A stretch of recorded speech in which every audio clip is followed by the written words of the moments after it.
Mindfulness of mind. Cittanupassana from the Satipaṭṭhana Sutta. An expanded contemplation on mindfulness of mind. Cittanupassana. Introduction. The Watcher at the Gate.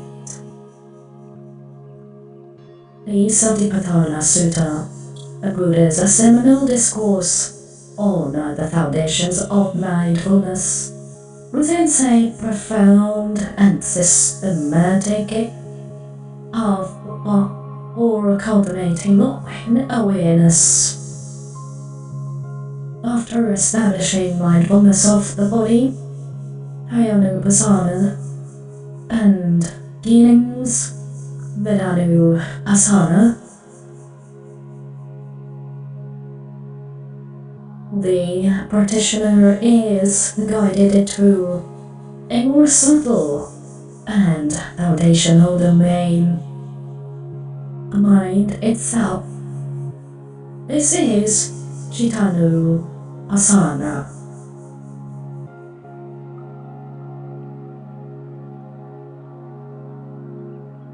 Beginning.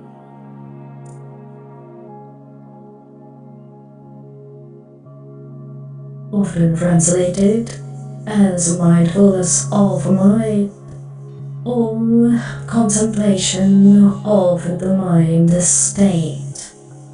It is often about the contents of the mind, the specific thoughts, stories or concepts, but it is not about the contents of the mind, the specific thoughts, stories or concepts, but about recognizing the fundamental state or quality of the mind in any given moment. It is the practice of becoming a wise and non-judgmental witness to the very nature of consciousness. When the entities see it is not as my mind or myself, but as a dynamic interpersonal process, as the Buddha instructs in the Sutta. Tao bhikkhus does a bhikkhu by contemplating the mind at mind. Here a bhikkhu understands the mind affected by lust, and mind affected by lust, and mind unaffected by lust, as mind unaffected by lust. He understands mind affected by hate as mind affected by hate, and mind unaffected by hate as mind unaffected by hate. He understands mind affected by delusion as mind affected by delusion, and mind unaffected by delusion as mind unaffected by delusion. The Majjhima Nikaya, middle-length discourse. This is MN10, the Satipaṭṭhana Sutta.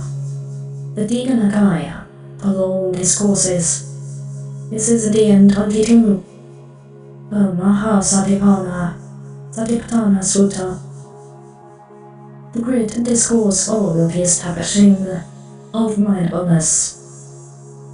This sets the stage for a radical and liberating investigation. The core practice, knowing the citta.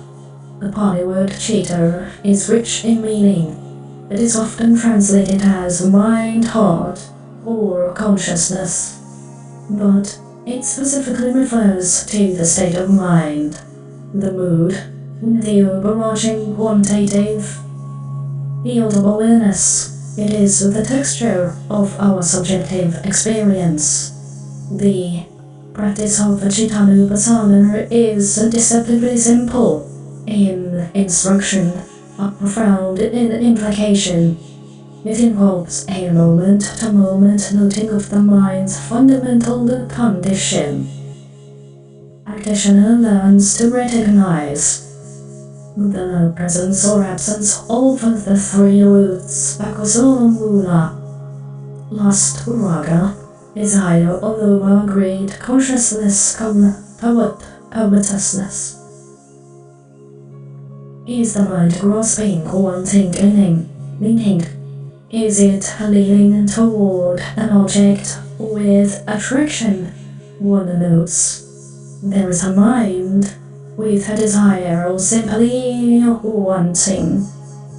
Yet, ventosa, aversion is the mind pushing away, resisting, irritating, or angry. One knows there is a mind with aversion or aversion. Illusion, moha, confusion, is the mind cloudy, dull, sleepy, bewildered, or ignorant, or noting. One notes there is a confused memory or dullness, the presence or absence of their opposites. Kusala mula, freedom from lust, is the mind content and acts without wanting. One notes there is a mind free from desire. Freedom from hate is the mind kind, open, accepting. One notes there is a mind free from aversion or loving. Freedom from delusion is the mind bright, clear, alert and wise. One notes there is a concentrated mind or luminous.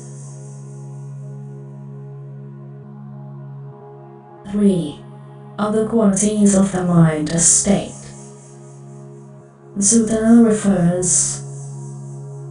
Sutta further lists the states like the contracted mind, the distracted mind, the developed mind, the undeveloped mind, the surpassed mind, and the unsurpassed mind. The key is to know each state precisely as it is. The method is pure recognition. One does not think about the mind state. One simply knows it. This is emotion. This is restlessness. Now there is calm.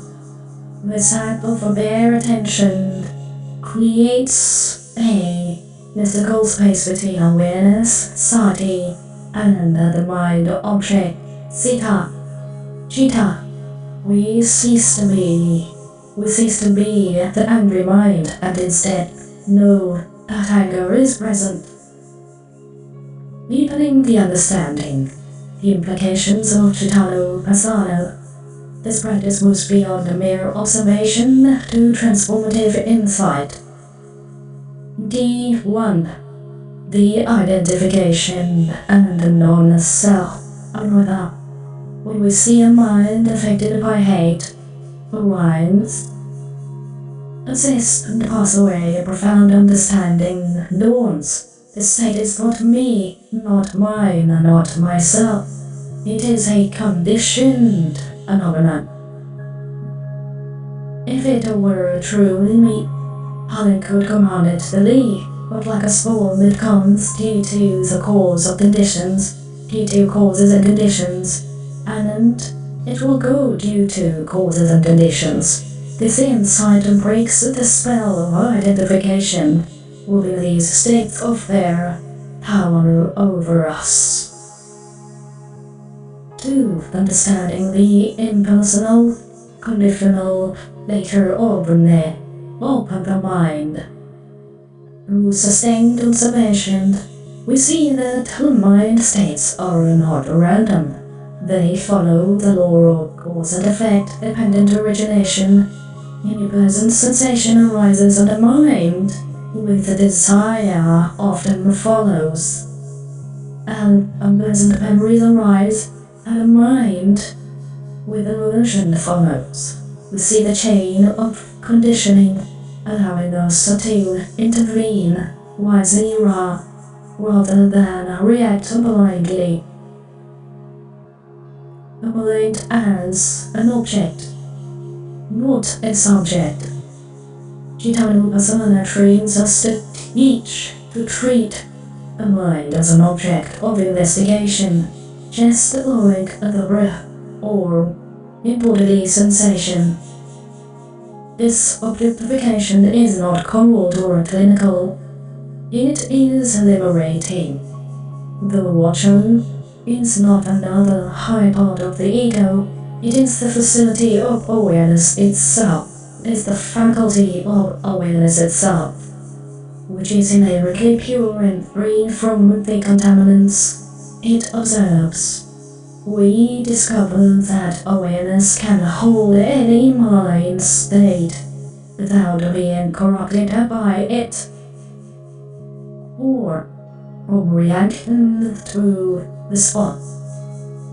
When a mind of hatred is seen clearly as a mind of hatred, we are no longer compelled to act out of that hatred. The anger, the energy of the emotion may still be present, but we aren't thought possessed by it. This space allows for a conscious, compassionate response rather than a destructive, knee-jerk reaction. Practical implication in daily life. Cittanupassana is not confined to the meditation cushion. It is a practice that, on every moment, in conflict, when someone says something hurtful, instead of being swept away by the story, one can quickly note the immediate result. A mind with aversion has arisen. This simple recognition can prevent an argument from escalating. Desire when scrolling through social media and feeling the pull of "I want that," or notes a mind with the desire is here. This weakens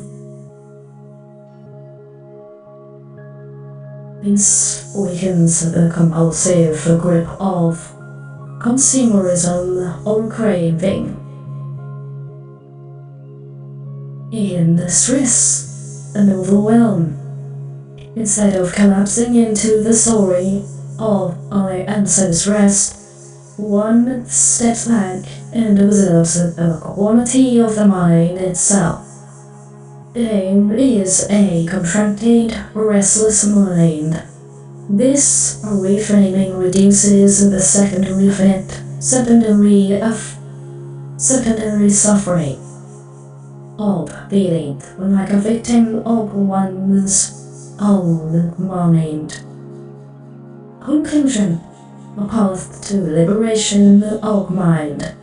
Mindfulness of mind is the gateway to the fourth foundation, mindfulness of mental objects, Cittanupassana, where one investigates the specific factors like the five entrances, or the 7 factors of enlightenment that arise when these mind arise within these mind states. Ultimately, Cittanupassana is a practice of coming home to the true nature of awareness. It is a path of making the unconscious conscious, of bringing the light of mindfulness into the very heart of our subjective experience. By knowing the mind with clarity and equanimity, we cease to be its slave and become its master. We begin to understand that the Buddha's declaration that the mind is inherently luminous, and it is only defiled by incoming defilements. Through this practice we learn to let these defilements come, and critically, we learn to let them go, uncovering the innate freedom and peace of the unconditioned mind. It is this way because the bhikkhu abides contemplating the mind as a mind, and he abides independent, not clinging to anything in the world. That too is how a bhikkhu abides contemplating a mind as my